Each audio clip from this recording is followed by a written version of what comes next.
दोस्तों, क्या आपने कभी ब्लैक होल के बारे में सुना है?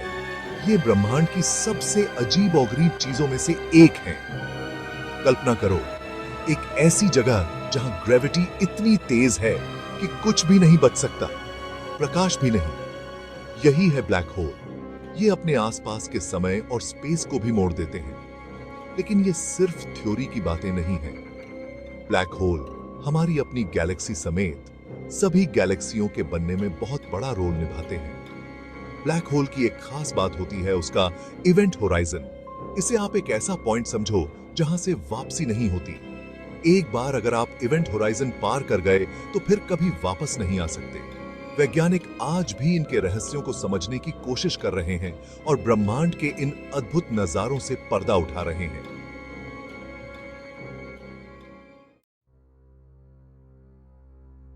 ब्लैक होल मरते हुए तारों से पैदा होते हैं। तारे असल में गैस के बहुत बड़े बड़े गोले होते हैं जिनमें न्यूक्लियर फ्यूजन होता रहता है। इस फ्यूजन से एक बाहर की तरफ धक्का लगता है जो तारे की अपनी ग्रेविटी के खिंचाव को बैलेंस करता है। लेकिन यह बैलेंस हमेशा नहीं रहता। जब किसी बड़े तारे का ईंधन खत्म हो जाता है तो वो खुद को अपनी ही ग्रेविटी से नहीं बचा पाता। इसका केंद्र अंदर की तरफ ढह जाता है और तारे की बाहरी परतें एक सुपरनोवा विस्फोट में फैल जाती हैं। अगर तारे का केंद्र बहुत ज्यादा भारी हो तो यह ढहना बंद नहीं होता। ग्रेविटी इतनी तेज हो जाती है कि यह केंद्र को एक छोटे से बिंदु में दबा देती है। इस बिंदु को सिंगुलैरिटी कहते हैं और इस तरह एक ब्लैक होल का जन्म होता है। ब्लैक होल अलग अलग साइज के होते हैं। स्टेलर ब्लैक होल सबसे आम प्रकार के होते हैं। ये बड़े तारों के ढहने से बनते हैं। ये ब्लैक होल आमतौर पर हमारे सूरज से कुछ गुना ज्यादा भारी होते हैं। सुपरमैसिव ब्लैक होल असली दानव होते हैं जो गैलेक्सियों के केंद्र में पाए जाते हैं। ये हमारे सूरज से लाखों या अरबों गुना ज्यादा भारी हो सकते हैं। ये कैसे बनते हैं, यह अभी भी रिसर्च का विषय है। Intermediate mass black hole stellar और सुपरमैसिव ब्लैक होल के बीच के होते हैं। ऐसा माना जाता है कि ये छोटे ब्लैक होल के आपस में मिलने से बनते हैं। इनके अस्तित्व पर अभी भी बहस चल रही है। इवेंट होराइजन ब्लैक होल की पहचान है। यह वह सीमा है जहां से कुछ भी नहीं बच सकता, प्रकाश भी नहीं। इसे आप अंतरिक्ष में एक तरफा झिल्ली की तरह समझ सकते हैं। इवेंट होराइजन कोई ठोस सतह नहीं है। यह एक ऐसा क्षेत्र है जहां ग्रेविटी इतनी तेज होती है कि प्रकाश की गति से भी तेज भागने पर भी आप इससे बाहर नहीं निकल सकते। एक बार जब आप इसे पार कर जाते हैं तो वापस मुड़कर देखने का मौका नहीं मिलता। इवेंट होराइजन का साइज सीधे तौर पर ब्लैक होल के द्रव्यमान पर निर्भर करता है। ज्यादा भारी ब्लैक होल का इवेंट होराइजन बड़ा होता है। इवेंट होराइजन पदार्थ और ऊर्जा के लिए वापसी का कोई रास्ता नहीं है। भाग 5 सिंगुलैरिटी। अंधेरे का केंद्र। हर ब्लैक होल के बीच में एक सिंगुलैरिटी होती है।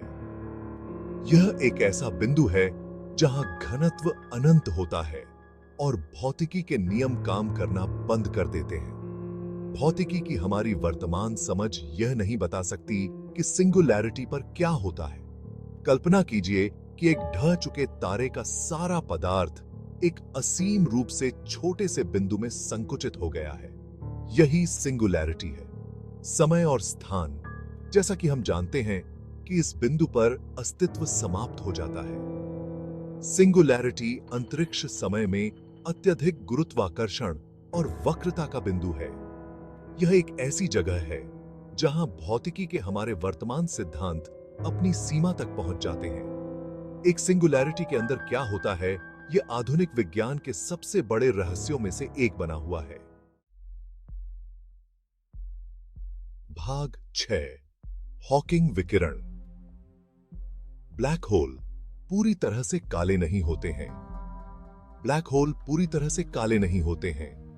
इवेंट होराइजन के पास क्वांटम प्रभावों के कारण वे एक फीकी विकिरण उत्सर्जित करते हैं। इस विकिरण का नाम भौतिक विज्ञानी स्टीफन हॉकिंग के नाम पर रखा गया है, जिन्होंने सबसे पहले इसके अस्तित्व की भविष्यवाणी की थी। कभी कभी एक कण ब्लैक होल में गिर जाता है जबकि दूसरा बच जाता है। यह निकलने वाला कण ब्लैक होल की ऊर्जा की एक छोटी सी मात्रा को अपने साथ ले जाता है। असाधारण रूप से लंबे समय में यह प्रक्रिया ब्लैक होल को पूरी तरह से वाष्पीकृत कर सकती है। हॉकिंग विकिरण दर्शाता है कि ब्लैक होल केवल ब्रह्मांडीय सिंक नहीं है, बल्कि विकिरण भी उत्सर्जित करते हैं, यद्यपि बहुत कम। भाग 7, अदृश्य का खुलासा, ब्लैक होल का पता लगाना। ब्लैक होल परिभाषा के अनुसार अदृश्य होते हैं। उनका गुरुत्वाकर्षण प्रकाश को बचने से रोकता है। तो हम कैसे जानते हैं कि वे मौजूद हैं? हम उनके परिवेश पर उनके प्रभावों को देखकर अप्रत्यक्ष रूप से उनका पता लगाते हैं। एक तरीका है अभिवृद्धि डिस्क से एक्स-रे उत्सर्जन की तलाश करना। जैसे ही पदार्थ एक ब्लैक होल में गिरता है, यह गैस और धूल की एक घूमती हुई डिस्क बनाता है। घर्षण के कारण यह डिस्क गर्म हो जाती है, जिससे एक्स-रे निकलते हैं, जिनका हम पता लगा सकते हैं। दूसरा तरीका है किसी अदृश्य विशाल वस्तु की परिक्रमा करने वाले तारों की गतियों का निरीक्षण करना। उनकी कक्षाओं का अध्ययन करके हम एक ब्लैक होल की उपस्थिति का अनुमान लगा सकते हैं और उसके द्रव्यमान का अनुमान लगा सकते हैं। भाग 8, समयवार और रंग बदलाव, सापेक्षिक प्रभाव। ब्लैक होल अपने चारों ओर समय और स्थान को विकृत करते हैं, जिससे कुछ अजीब सापेक्षिक प्रभाव पैदा होते हैं। ऐसा ही एक प्रभाव है समय का फैलाव। किसी विशाल वस्तु के पास समय धीमा हो जाता है। इसका मतलब है कि ब्लैक होल के पास एक पर्यवेक्षक के लिए समय धीमा होगा, जबकि दूर एक पर्यवेक्षक की तुलना में। एक अन्य प्रभाव गुरुत्वाकर्षण रेडशिफ्ट है। गुरुत्वाकर्षण कुएं से ऊपर चढ़ते ही प्रकाश ऊर्जा खो देता है। इससे प्रकाश फैल जाता है। इसकी तरंग दैर्ध्य स्पेक्ट्रम के लाल सिरे की ओर स्थानांतरित हो जाती है। भाग 9, ब्रह्मांडीय घटनाएं, अभिवृद्धि डिस्क, जेट और गुरुत्वाकर्षण तरंगे। ब्लैक होल केवल अलग-थलग वस्तु नहीं है। वे अपने परिवेश के साथ नाटकीय रूप से बातचीत करते हैं, जिससे ब्रह्मांड में कुछ सबसे ऊर्जावान घटनाएं पैदा होती हैं। अभिवृद्धि डिस्क गैस और धूल की घूमती हुई डिस्क होती हैं, जो पदार्थ के ब्लैक होल की ओर गिरने पर बनती हैं। डिस्क के भीतर घर्षण इसे गर्म करता है, जिससे यह विद्युत चुंबकीय स्पेक्ट्रम में तीव्र विकिरण उत्सर्जित करता है। जेट कणों और विकिरण के शक्तिशाली बीम होते हैं, जो कुछ ब्लैक होल के ध्रुवों से प्रक्षेपित होते हैं।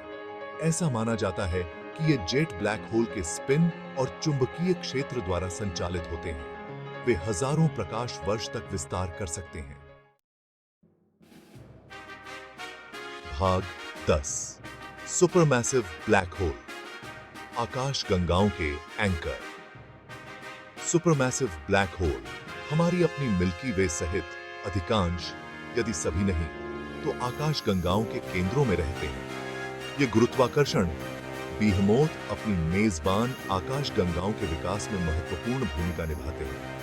वे आकाशगंगाओं की संरचना को आकार देते हुए सितारों और गैस के बादलों की कक्षाओं को प्रभावित करते हैं। उनकी अभिवृद्धि डिस्क और जेट द्वारा जारी ऊर्जा तारा निर्माण और गैलेक्टिक विकास को नियंत्रित कर सकती है। आकाशगंगा निर्माण और विकास के रहस्यों को जानने के लिए उनके परस्पर क्रिया को समझना महत्वपूर्ण है। भाग 11, रसातल में झांकना, हाल की खोजें और भविष्य की खोजें। ब्लैक होल का अध्ययन लगातार हो रही महत्वपूर्ण खोजों के साथ एक तेजी से विकसित हो रहा क्षेत्र है। उन्नत दूरबीन और अवलोकन तकनीक हमें इन गूढ़ वस्तुओं के अभूतपूर्व दृश्य प्रदान कर रहे हैं। एक उल्लेखनीय उपलब्धि 2019 में इवेंट होराइजन टेलीस्कोप द्वारा कैप्चर की गई ब्लैक होल की छाया की पहली छवि थी। इस छवि ने ब्लैक होल के अस्तित्व के लिए प्रत्यक्ष दृश्य प्रमाण प्रदान किए और कई सैद्धांतिक भविष्यवाणियों की पुष्टि की। भविष्य के मिशन और टेलीस्कोप ब्लैक होल के बारे में और भी अधिक खुलासा करने का वादा करते हैं। भाग 12। निष्कर्ष। ब्लैक होल की चिरस्थायी पहेली। ब्लैक होल ब्रह्मांड में सबसे पेचीदा और गूढ़ वस्तुओं में से एक बने हुए हैं। वे गुरुत्वाकर्षण, अंतरिक्ष और समय की हमारी समझ को चुनौती देते हैं। उनका अध्ययन मानव ज्ञान की सीमाओं को आगे बढ़ाता है।